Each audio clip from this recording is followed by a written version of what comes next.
Well, it's official. It's finally 2021. And for those of you who have been watching my content, I really want to give you a huge thank you, and I hope that this channel has helped you out with your buying decisions for camera gear and overall your learning experience for making videos.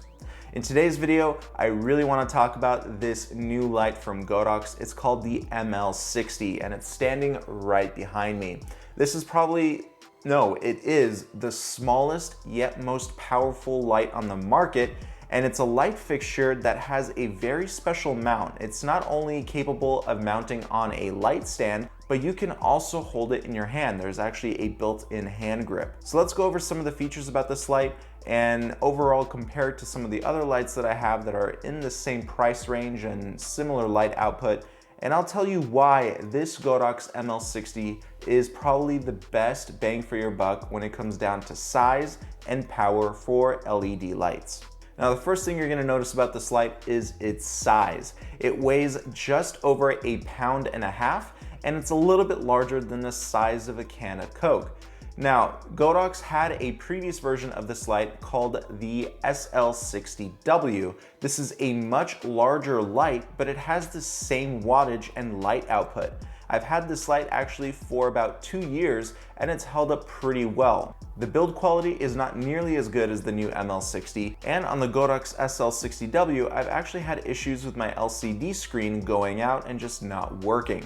The new ML60 is a much improved version, especially when it comes down to its build quality. The external shell of this light is made out of aluminum, which makes it better for heat dissipation. And just like the SL60W, the ML60 has a built-in fan. It's quieter and it's even adjustable. The LED chip is protected by a plate of glass, and it's a little bit larger than the size of a quarter.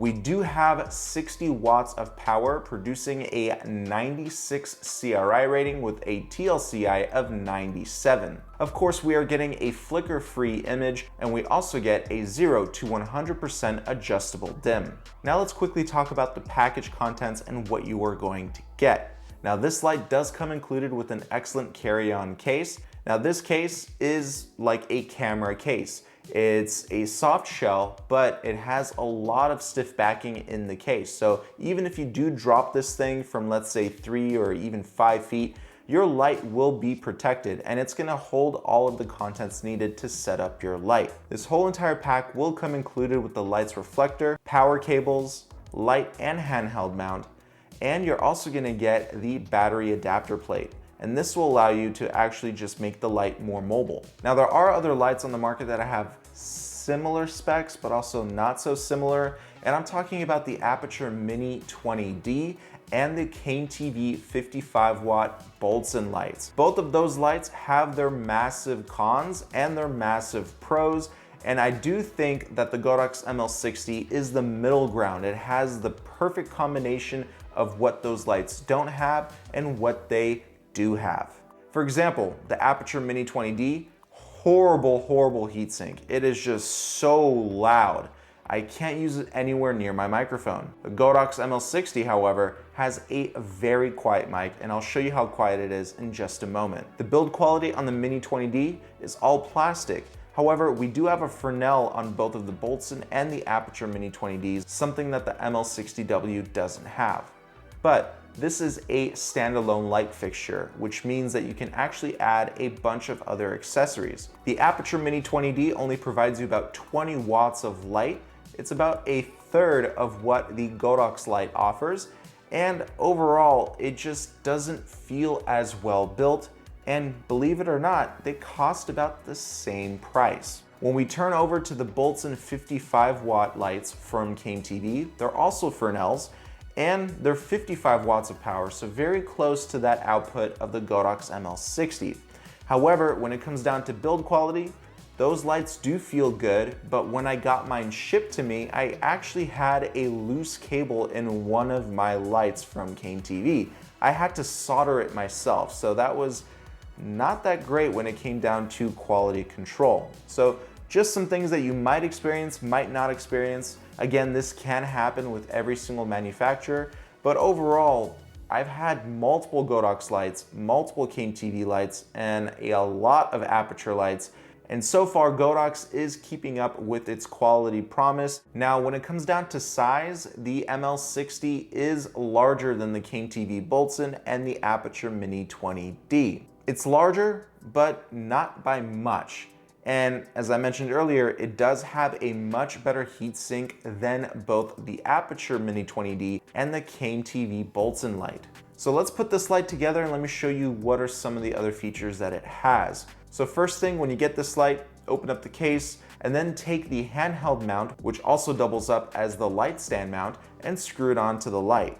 Then take the battery adapter plate, attach it to that mount, and then use the included cable to connect the battery plate to the light. Now this light can be powered two different ways, by either using power out of the outlet from your wall, or you can use two Sony MPF style batteries.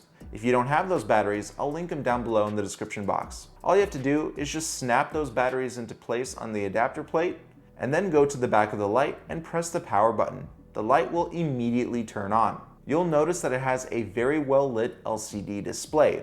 There are also two knobs that double up as buttons, and they will allow you to access the light's features. The first feature that I want to talk about is the adjustable fan.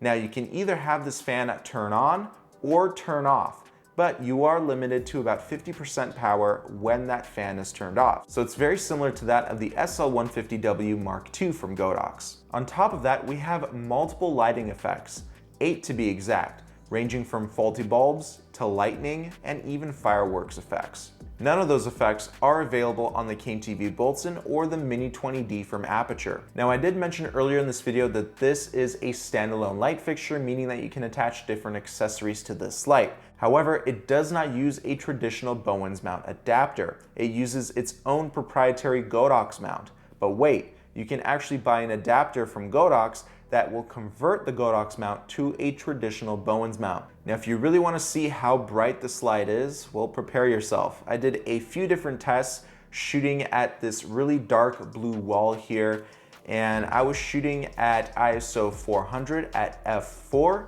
and I show you what this light can do going from 1% all the way up to 100%.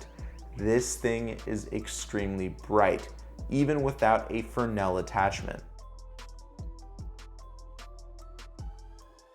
So let's see how quiet this fan is on this light. Here's my lav mic, and the fan is right here. And you would never have a light this close to a microphone, by the way. Can you hear it? I can barely hear it. And there's only one fan speed, so that's as loud as it's gonna get. Now, my overall experience using this light was fantastic, and I really do think that this is the best light you can get when it comes down to that power to size ratio. I used it on a few client shoots over the last 2 months, and it performed very well. And it's overall an excellent accent light, and it does so much for such a small form factor. So if you're interested in this light, check out the link down below. Have an amazing 2021, guys, and I'll see you in another video. Peace.